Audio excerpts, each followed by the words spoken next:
I used to think the worst kind of betrayal came from a lover. But no, the worst kind is being betrayed by the very person you trusted for 5 years, the one who shook your hand after every successful round of funding and smiled like you were the closest teammate. That was until I saw the termination letter. No warning, no thank you, not even a glance. No one will remember your contributions. That sentence hit me like a bullet to the chest, and it still echoes today. My name is Harper Green. I'm 31 years old. Up until 3 minutes ago, I was the lead systems engineer at Brightlayer, a tech startup in Austin, Texas. And the man who just sent me out the door was Darren Caldwell, the flashy CEO with a Silicon Valley grin and an expensive suit that never once caught a drop of ink or grease. I had sat across from him in the glass conference room on the 22nd floor, the same room where, just 1 year ago, we celebrated landing an $8 million funding round together. But today I signed my exit papers like I was some nameless intern. I remember saying, "I appreciate the opportunity." My voice was flat, mechanical, like a chip pre-programmed. I stood up, nodded slightly, adjusted my collar, and walked out of that cold room like a well-mannered loser. No one in the office knew what had just happened. They stayed glued to their screens, some running lines of code I had written during endless sleepless nights. The internal access control management system, the core security feature of the entire Brightlayer platform, was still running on an architecture I had designed myself, back when the company was operating out of a rented garage on the outskirts of Round Rock. I passed Mac's desk, one of the newest developers, the same one who'd asked me how to debug during his first onboarding. "Heading out early, Harper?" he asked, surprised. "Something like that," I said with a faint smile, not wanting to explain anything. I packed in silence. A small plant, a photo of my sister's family, a ceramic mug with the words "build, break, fix, repeat," something I picked up at my first Denver tech conference. It all fit into one canvas tote. Everything else, my youth, my mind, my dreams, and over 14,000 hours of relentless work, I left with the company. Darren once called me Brightlayer's living technical asset when introducing me to investors at Pathfinder. Now, he couldn't look me in the eye, just kept typing on his silver MacBook. I stood in the elevator, hollow. That line kept replaying in my head. No one will remember your contributions. Was it cruel honesty? Or just a brutal reminder that I was disposable? What Darren didn't know was that the entire security architecture bore my personal signature, from variable names to folder structures to shorthand annotations. I had always planned to write a comprehensive handover doc. 3 years later, it was still on the to-do list. Every time I thought I'd do it, something more urgent came up, and I figured no one would dare remove me without needing me first. I was wrong. The elevator dinged and opened at the parking garage. As I stepped out, a chill ran down my back, even though June in Texas was blazing hot. I looked up at the towering glass building I used to call my second home. Not anymore. I wasn't angry. Not yet. But I knew one thing with absolute clarity. I had value. And I knew exactly where every version, draft, technical email, and architecture diagram with my name on it was stored. And they, Brightlayer, Darren, and the entire board, had no idea. They had just cornered themselves. I unlocked my car, slid into the seat, and pulled out my phone, not to text. To call the one person I had prepared 3 weeks ago my lawyer. Because I knew the worst part was just beginning. Hello, everybody. I drove past downtown Austin and turned onto a quiet, tree-lined street where the offices of Sloan and Reese sat tucked between older storefronts. Inside, warm yellow lighting, a faint scent of oak, and the distant clatter of a printer gave off the only kind of peace I needed right now. I pushed open the door and saw Rebecca Sloan, my personal attorney, glance up from a thick folder, her sharp eyes flashing the moment she saw me. "So it finally happened?" she asked, blunt. I nodded, set my tote on the desk, and sat in the leather chair across from her. "Not even an hour ago." Rebecca said nothing, just pulled a heavy file from her drawer and laid it gently on the glass table. "You know I've been ready. The only question is, Are you sure you want to activate all of this? Once we start, there's no walking back. I took a deep breath. They threw me out like trash. After 5 years of nonstop work, after building a system the tech team still doesn't understand, yes, I'm ready. Rebecca nodded and began flipping through the file like she was preparing for a months-long legal war. I reviewed everything you sent over the past 3 weeks, the source code, architecture diagrams, email threads, update logs, all time-stamped. And most importantly, she looked up, emphasizing every word. The original prototype of the authentication system you developed before you signed an employment contract with BrightLayer. I nodded. I wrote the first version back in 2018, while I was still consulting for a small e-commerce platform in El Paso. I uploaded it to a private GitHub repo and kept access restricted to myself. I even stored backups on an offline drive at home. Rebecca smiled. Harper, you know most engineers I represent don't even have a third of this documentation, right? You didn't just write code, you built a fortress around your work. I let out a dry laugh. That's how I was taught. My dad, a mechanical engineer, once got kicked out of his own workshop after inventing a pneumatic damping system. His partners stripped his name off the patent. It took him 2 years to win it back in court, and by then, his health was gone.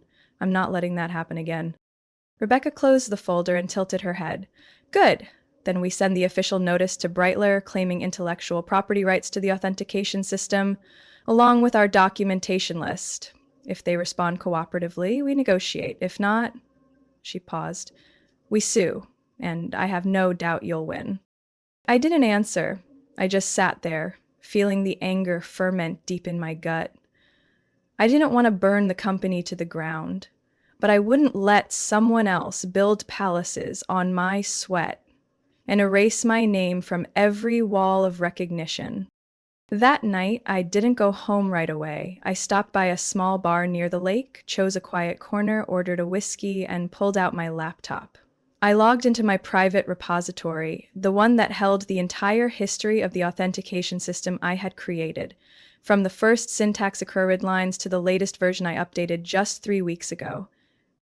I scrolled through every commit, each one a time-stamped, IP-traced, annotated fingerprint of mine, indisputable proof that I was the architect of the foundation BrightLayer was now using to woo investors as industry pioneers in enterprise security. Then I reopened old emails between me and Darren, especially the one from April 2020, right after I joined the company. In it, he wrote, "If you want to integrate your own authentication system into the product, just make sure it aligns with our goals for dynamic access and 2-layer encryption. No request for transfer of ownership. No addendum signed." I saved everything as a PDF. Password protected it with my father's name, the man who taught me that intelligence should never be surrendered, only defended. The next morning, I woke up in my small apartment in the north side of the city. No more work pressure, no slack, no deadlines, but my chest still felt heavy. I made coffee and checked my phone. One message was waiting. Rebecca Slunt. The official notice has been sent. BrightLayer's legal team confirmed receipt. No response yet. I put the phone down and knew one thing for certain. They were panicking because they thought I was replaceable. Just another cog in the machine. But the system they were using wasn't built from some out-of-the-box formula. It was the product of 5 years of continuous development, guided by logic, instinct, and deeply personal experience that no one could replicate. And when they tried to remove me, they would realize they had pulled the foundation out from under themselves. Me, I didn't want revenge. I just wanted the truth. And the truth always knows when to return. I was sitting in my favorite coffee shop in Hyde Park, sipping a cinnamon-heavy latte, my laptop open to a tech news feed, when my phone vibrated. The caller ID showed a name I didn't expect to see again so soon. Kevin Tran, Chief Technology Officer of BrightLayer. I stared at the screen. My heartbeat didn't quicken, just a calm coldness bordering on defiance. I answered, "This is Harper." "Hi, Harper. It's Kevin. Are you doing okay?" "Very well. What do you need?" I kept my tone neutral but firm. The engineering team's been having some issues with the authentication system. Things are still running, but there were some odd bugs after last week's update. I think it might be related to access layer segmentation. I leaned back. Some odd bugs, he said.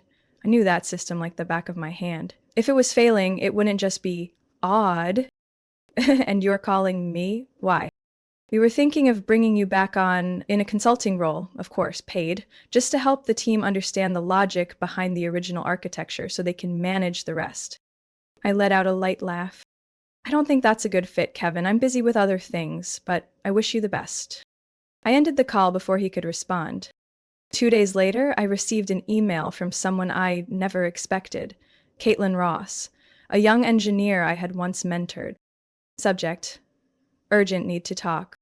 Message: Harper, I know you're gone, but things are a mess here.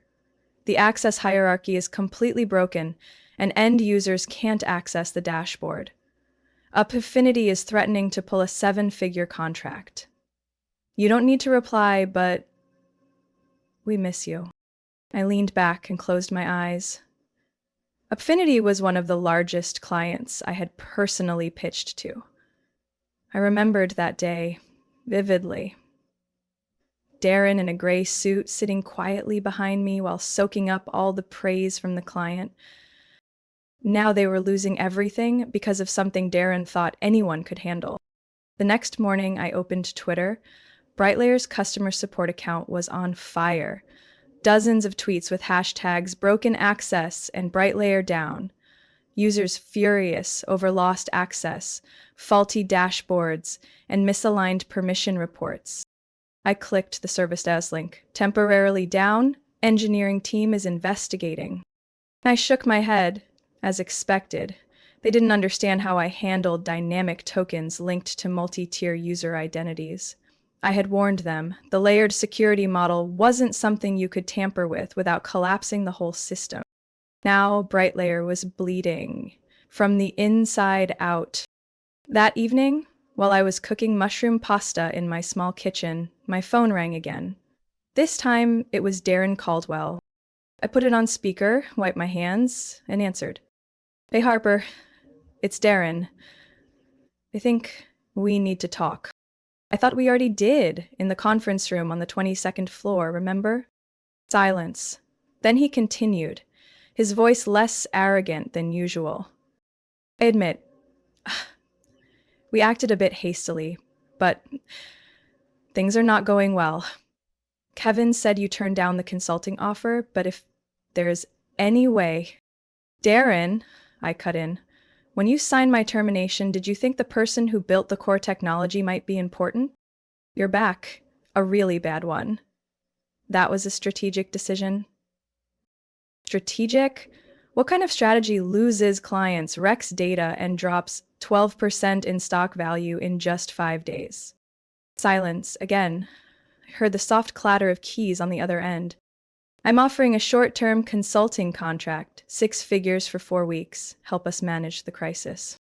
I chuckled, sharp and low. I'm having dinner, Darren. Enjoy the fire you lit. I hung up. That night, Rebecca called. They formally sent an invitation to negotiate, an urgent consulting agreement, but no mention of intellectual property rights. I recommend you stay distant. The more desperate they get, the stronger your position becomes. What are they losing? I asked. 14% of stock value in 1 week. 2 commercial partners are considering pulling out. Internal rumors say the authentication system is a tangled mess no one can figure out. I smiled, not from spite, but because for the first time, I saw it clearly.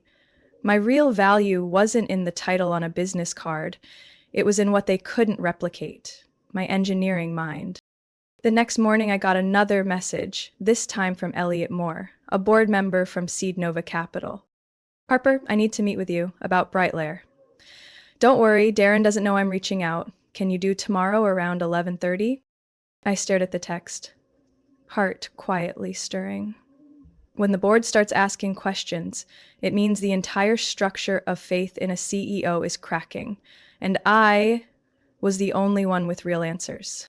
I replied, "Where do you want to meet? I'm free at 11:30." As I put down the phone, I knew one thing with certainty. Power doesn't belong to the one who signs the termination, it belongs to the one they have to come crawling back to. I arrived at Eden's table at 11:20. The restaurant was tucked into a quiet commercial area on the west side of Austin. Inside, the space was filled with warm wood tones and soft jazz. Elliot Moore was already seated, carrying the air of someone who had weathered many rounds of negotiation with young CEOs and seasoned investors alike. He stood and shook my hand. "Thank you for coming, Harper." I nodded and pulled out a chair. "I want to know why you reached out directly." Elliot didn't beat around the bush. "We're in the process of reevaluating the executive leadership at Brightlayer. Since the Series A round, we've invested over $7 million, and frankly, we feel betrayed." I didn't react. I simply placed my hand on the glass of water in front of me. Darren painted a story where he was the technical visionary, Elliot continued, but in reality, no one at the company understands the core system. We only realized that after you left. I looked at him, keeping my tone even. I warned Darren about the risks of having no proper documentation. He told me to do whatever worked, as long as the product functioned, so I did exactly that. Elliot sat up straighter. "I'm not here to assign blame. I want to ask, if the board requests it, would you be willing to return to help the engineering team manage the crisis?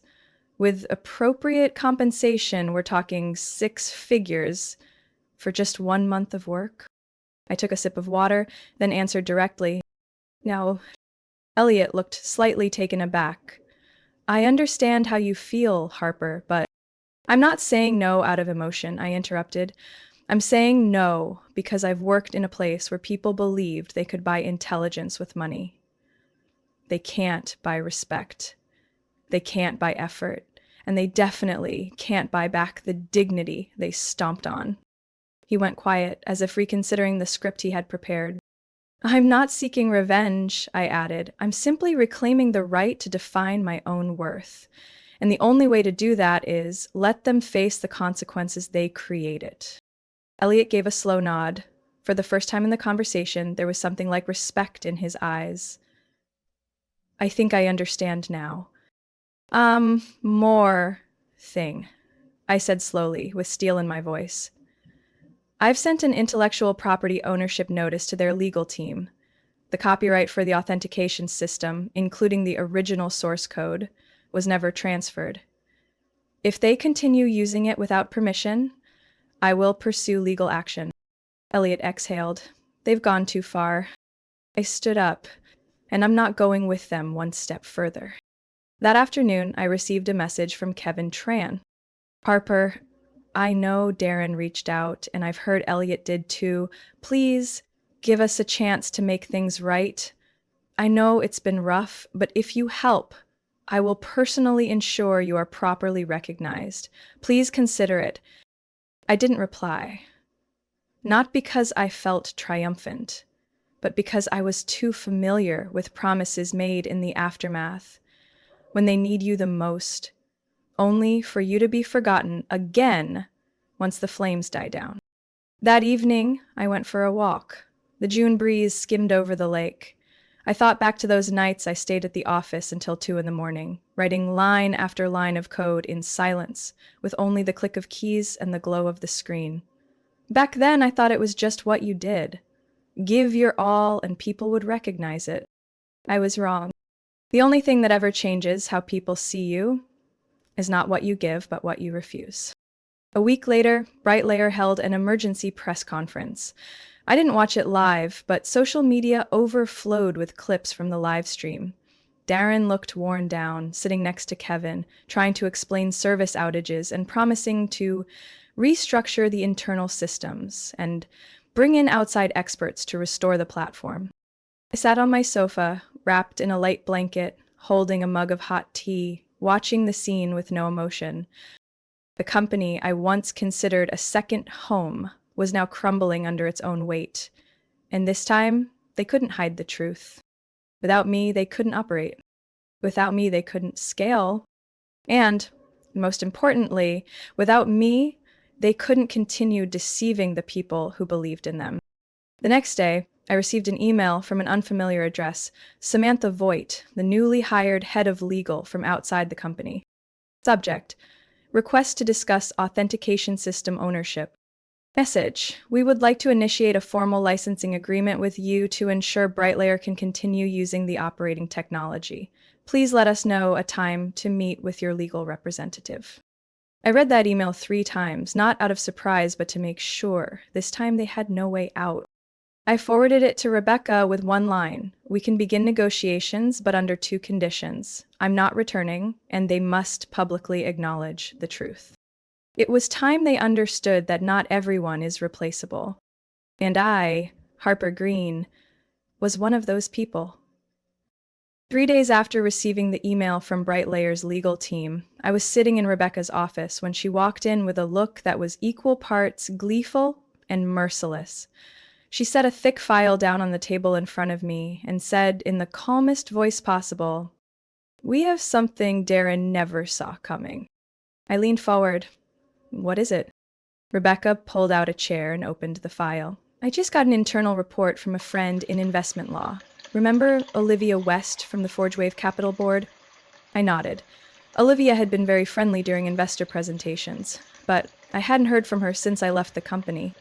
She sent me transcripts from Darren's closed-door meetings with stakeholders during the Series A round. In them, Darren claimed the authentication system was entirely his invention, even said he coded and architected it himself. I felt the blood rush to my temples.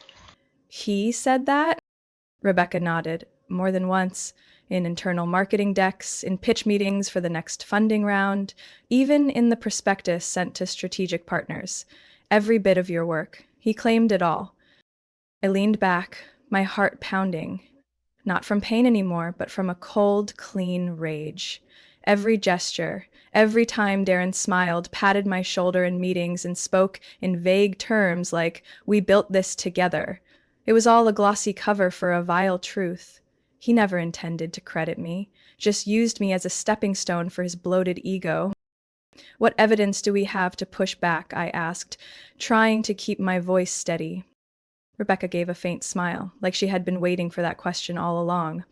"Besides the GitHub repository and the emails between you and Darren about integrating your personal authentication system into the shared product, I also found an internal demo video where you presented to the engineering team, complete with timestamps, slides, and Darren's direct comment acknowledging Harper is the one who designed the independent access framework and tiered authentication mechanism." I let out a breath. It felt like someone had finally released the pressure valve I'd been carrying for weeks. "So now, what?" Rebecca closed the folder. "We don't need to file a lawsuit, not yet. Instead, I'll send all this documentation to the investor board. You won't have to confront anyone publicly. We just need to make it clear they've been deceived." I nodded. "And once they start asking questions, Darren won't have anywhere to hide." That evening, I received a message from Olivia West. "Harper, I've reviewed the documents from your attorney. I need to speak with you. Urgently. Can we do a video call at 8 p.m.? I replied, "Yes." When her face appeared on the screen, the warmth I once remembered was gone, replaced by cold professionalism and calculated focus. "Did you know," she said, getting straight to the point, "that Darren presented to the board that the authentication system was a collective research effort, one where he was the initiator and lead?" "I figured," I said, "and I have proof to the contrary." Olivia nodded. "I've reviewed it. If what your attorney submitted is accurate, and I believe it is, Darren not only misrepresented the facts, but also violated our transparency agreement with investors. We've added this matter to tomorrow's emergency board meeting agenda, and I want you there." I hesitated. I assumed my attorney would represent me? "Legally, yes, but the board needs to hear from you directly, not just for clarity, but to reassess who truly has the capability to steward the technology they've invested millions of dollars in." I was silent for a few seconds. Then I nodded. "I'll attend, but I'm not returning to the company." Olivia narrowed her eyes slightly. "Then what do you want?" I looked directly at the screen. "I want my name restored. I want every misleading document corrected, and I want the truth put in its rightful place." The meeting took place at 10 o'clock the next morning in the conference room on the 25th floor of the Forge Wave headquarters. I walked in with Rebecca. The room was packed. Investors, the chief financial officer, the product director, and Darren, seated at the head of the table, pale and hunched like a student waiting to be called on. Olivia opened the session with a firm voice. We are here to clarify the ownership and contributions to Brightlayer's core technology. Darren cut in. I think everything is clear. Harper worked under an employment agreement. The intellectual property belongs to the company. Rebecca stepped forward. Not if the core components were developed beforehand, outside of employment scope, and there was never a formal transfer of ownership. We have ample documentation.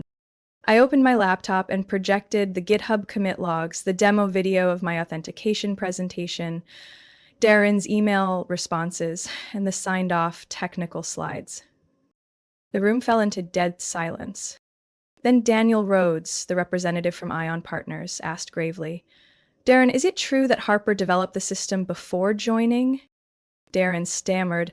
She contributed, but I built the entire access framework. I implemented the dynamic authentication protocols, and I integrated it into the system when no one else on the team even understood how it worked, I said, not raising my voice, but enunciating every word. Darren? He showed up later with a pitch deck and a smile. He didn't write a single line of code. The board's eyes shifted, from skeptical to disappointed. Olivia gave a small nod. I believe we now have enough for internal review, she said. Thank you, Harper. I stood without bowing to Darren. I didn't look back. Respect is not something you beg for. It's something you make them see, and today they finally saw it. I had just stepped out of the boardroom and hadn't even removed my earpiece when my phone rang. Rebecca's name lit up on the screen. What do they want? I asked, my voice still slightly shaky despite trying to stay calm. A formal board meeting. Olivia just contacted me. They want you to present the full story, beginning to end. I collapsed into a chair. The pressure in my chest hadn't even settled before it doubled. And what do I get for attending? I asked bluntly. What you've always deserved. Your name cleared, your contributions acknowledged, and leveraged to negotiate the best terms, whether you return or not. But I won't let you walk into that room without full legal protection. I nodded slightly, as if Rebecca were sitting right in front of me. Send the intellectual property rights notice, Rebecca, and have them confirm in writing that nothing I share in the meeting can be used against me in any legal proceedings afterward. I'm dropping it now. And Harper? They're panicking. This is your golden hour. Don't let emotion cloud your judgment. That night, I didn't sleep. I sat in my living room, papers spread across the table, the original architecture brief, internal slide decks, GitHub documentation with timestamps from 3 years before the contract. I revised everything, every file, every slide, every word, leaving no room for error. At 1 a.m., Rebecca messaged me. The IP rights notice has been delivered to Brightlayer's legal department. The board accepted your legal conditions. The meeting is scheduled for 10 o'clock tomorrow morning. I turned off my phone and sat in the dark. I didn't want revenge, but I refused to be erased from what I had bled to build. Forge Wave Tower gleamed under the morning sun, but the 27th floor hallway was cold and suffocating. Rebecca and I walked side by side in silence. Each step echoed like a summons to court. The glass doors opened. Inside, the entire Brightlayer board was present. Olivia West at the center, flanked by Victor Allen from Evergreen Fund, Daniel Rhodes from Ion Partners, and Stephanie Lake representing Nexus Ventures. At the head of the table sat Darren Caldwell, pale but trying hard to sit tall. Ms. Harper, thank you for joining us, Olivia began in a low, measured tone. And Ms. Knowles. Rebecca gave a polite smile and set her briefcase on the table. We received your legal notice, she said calmly, and as agreed, today's discussion will be treated as open disclosure and cannot be used against my client. I pulled out my chair and sat down. I didn't look at Darren. I didn't look around the room.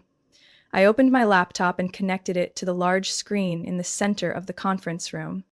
"I'll keep this brief," I began, my voice not loud but resonating clearly in the silence, "and let the data speak for itself." The screen displayed the original architecture diagram of the authentication system. Below it was the development timeline, the first commit from my personal account, and the initial build demo dated February 11th, 2018, 2 years before I joined Brightlayer. I continued, moving to a series of emails between Darren and me, including one where he wrote, "If your system works as described, we can build our own security foundation instead of integrating a third-party service." I glanced at Victor, then Stephanie. They were taking notes. Daniel frowned, his fingers tapping the wood table as if trying to suppress his frustration. "Additionally," I continued, switching to a video clip, "this was our first internal demo session. I presented the framework to the entire engineering team. In it," Darren states, "Harper understands this system from the core. She'll lead the full integration into the platform." I paused, letting the words hang in the air. Finally, I brought up the last slide, a frame from the Series A pitch deck where the authentication system was described as Brightlayer's proprietary innovation developed by the founding team, with no mention of me whatsoever. "I'm not opposed to shared credit when there's real collaboration," I said, "but I will not accept being erased from the history of something I built with my own hands just to serve the narrative of a leader who never wrote a single line of code." I looked directly at Darren. He lowered his head, sweat gathering on his brow. Olivia nodded. "You've made yourself very clear, Harper. The board will now respond." Rebecca interjected. "Let me remind everyone that any continued use of the current authentication platform without a licensing agreement constitutes intellectual property infringement." Victor spoke up, his tone sharp. "Darren, is what she said true?" Darren stammered, I think at the time we hadn't clearly defined who contributed what." "Did you not define it? Or did you deliberately blur it to absorb the credit?" Daniel snapped. "I just wanted to impress the investors," Darren blurted out. The room went silent. I didn't need to say anything more. Olivia exhaled. "We'll take a 30-minute recess to deliberate." As they left, Rebecca leaned toward me and gently touched my hand under the table. "You've done everything you needed to. Now we'll see whether they choose to save the company or Darren's ego." I nodded slightly, but I already knew the answer. Because this morning, I didn't just bring evidence. I brought a truth they could no longer ignore.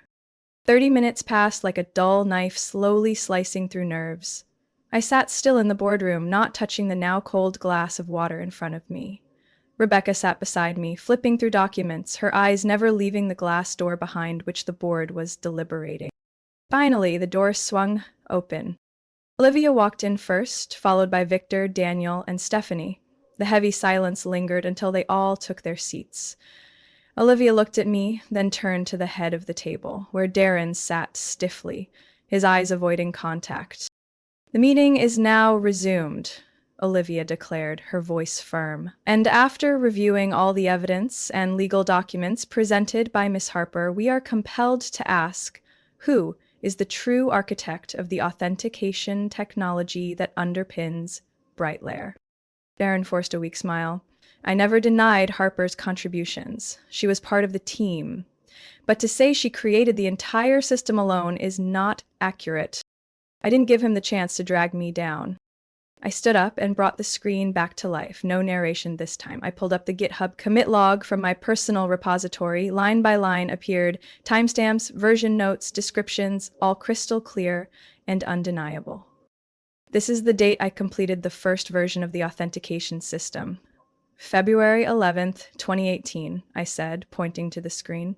2 years before I signed a contract with Brightlayer. And here's an email from Darren, dated March 3rd, 2020, where he wrote, "If your system works, I want to use it as the core security platform. Just go ahead and deploy it. We'll formalize things later." I moved to another slide. A highlighted quote read, "You understand it best, just integrate it. I'll handle the rest." Daniel raised an eyebrow and turned to Darren. "What exactly does handle the rest mean?" Darren held his breath. No reply. I continued. This is a photo from the first technical team meeting. I sketched out the entire system to explain it to the engineers. And here's a video from the conference room camera. Darren standing next to me, nodding at every step of my logic walkthrough. So tell me, what part did Darren directly contribute? Because I see no lines of code, no design notes, no technical innovation bearing his name. Victor turned to Darren, this time dropping all neutrality. Darren, is everything she said accurate? My mother's voice. Darren squinted, sweat rolling down his temple. I provided strategic direction.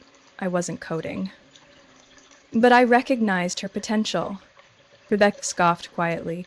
The classic saw potential and took the credit for it? Olivia cut in. Enough! We need the truth, not deflection. Who laid the technical foundation for Brightlayer? At that moment, the back door opened, someone entered, Kevin Tran, the chief technology officer with a gaunt face but steady eyes. He bowed slightly to the board and asked to speak. I've led the engineering team since last May. I confirm that the current authentication architecture, from token generation to user segmentation to auto-locking protocols, was entirely developed by Harper. No one, including me, can modify the system deeply without her. Every attempt since her departure has failed. And the ongoing failures are clear evidence. Darren turned to Kevin, his face pale. Kevin, what are you doing? I'm telling the truth, Darren. We let her go, then continued to raise capital on her work. You weren't just dishonest, you were blind. The room fell silent. Olivia turned to me. Ms. Harper, if you have any requests to resolve this matter, please state them. Rebecca stood. We request 3 things. First, a public acknowledgement of Ms. Harper as the creator of the authentication system. Second, a formal licensing agreement with appropriate compensation. Third, a retraction of all inaccurate documentation regarding her technical contributions and a commitment to cease any further infringement. And if we refuse, Darren asked, his voice feeble with defiance. Then all of this evidence will be made public, Rebecca replied icily, including proof of unauthorized IP usage, investor deception, and breach of funding transparency agreements. Olivia nodded. I believe everyone has heard enough. She turned to the board. I propose we suspend Darren from his position as CEO pending internal investigation and begin negotiations with Ms. Harper under the conditions stated. No one objected. Darren shot to his feet, shoving the chair back, eyes bloodshot. This is a coup. I built this company from nothing. I stood up, looking straight at him.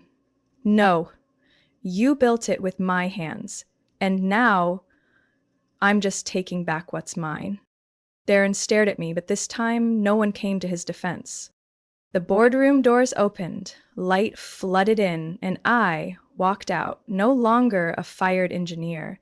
I was Harper Green, the woman who stood up and reclaimed the truth in a world that prefers to twist it for gain.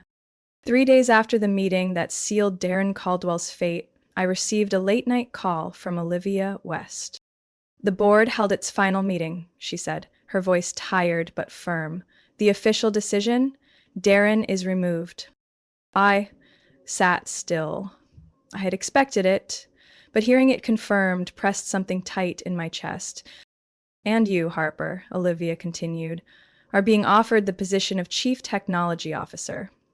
With a 7% equity stake, voting rights on the executive board, full authority to restructure the engineering department, and most importantly, the copyright for the authentication system will be formally recognized as yours, and Brightlayer will license it under a contract fully drafted by you. I closed my eyes for a moment, then replied, I'll accept. But I have one final condition. Name it. A press conference. Public, fully covered, and it must clearly state, Brightlayer's authentication system is the proprietary creation of Harper Green, and all previous representations were false. Olivia didn't hesitate. Done. The following week was a storm of activity. Brightlayer's stock stopped falling and began to tick upward as the tech world buzzed with talk of the rejected engineer returning as CTO to save the company. I returned to headquarters for the first time, not through the side entrance, not with a visitor badge, but greeted by the front desk with "Good morning, Director Green." The former CTO's office had been cleared out. I kept nothing of Darren's, no desk, no walnut furniture, no smug photo of him with investors.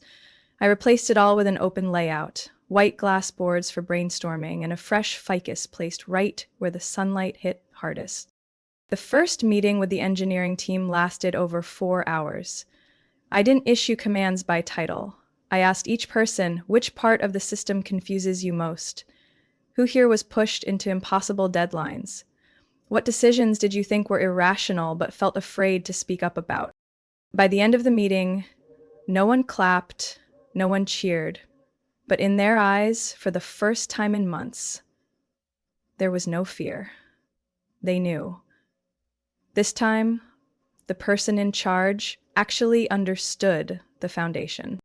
I froze all unnecessary updates, reopened the independent staging environment for testing, reached out to engineers Darren had cut loose just for challenging him, offered them double salaries and a public apology from Brightlayer. 3 weeks later, the system was stable again. No more authentication errors, no more client complaints. The dashboard UI was improved by the internal team. User return rate increased 18% in just 10 days.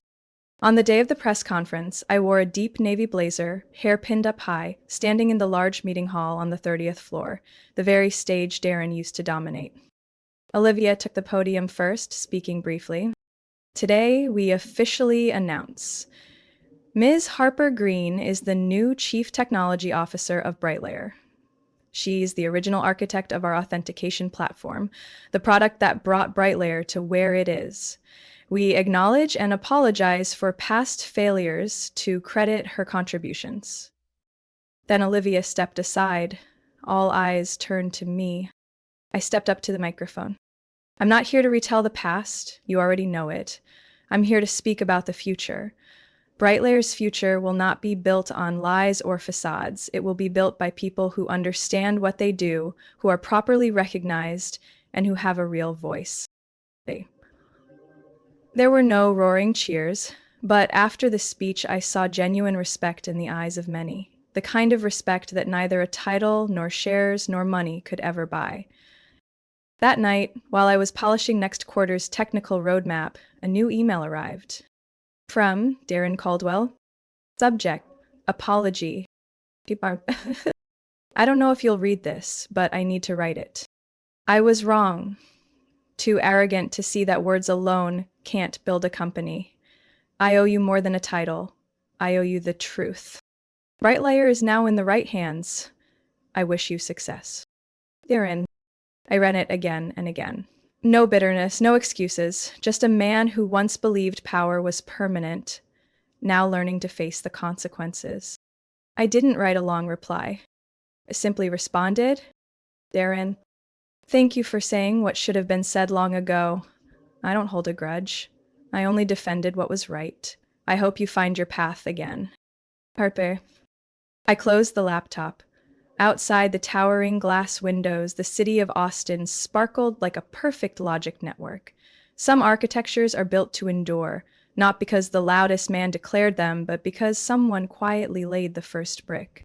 Harper's story is a powerful reminder that true worth doesn't lie in titles or public praise.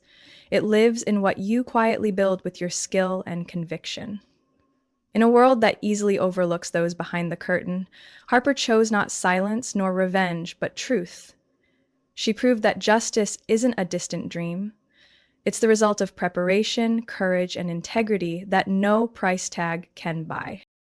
What do you think about Harper's journey? Did she make the right choice by standing up for her own justice? Share your thoughts below, and don't forget to follow the channel for more powerful real-life stories about family and resilience.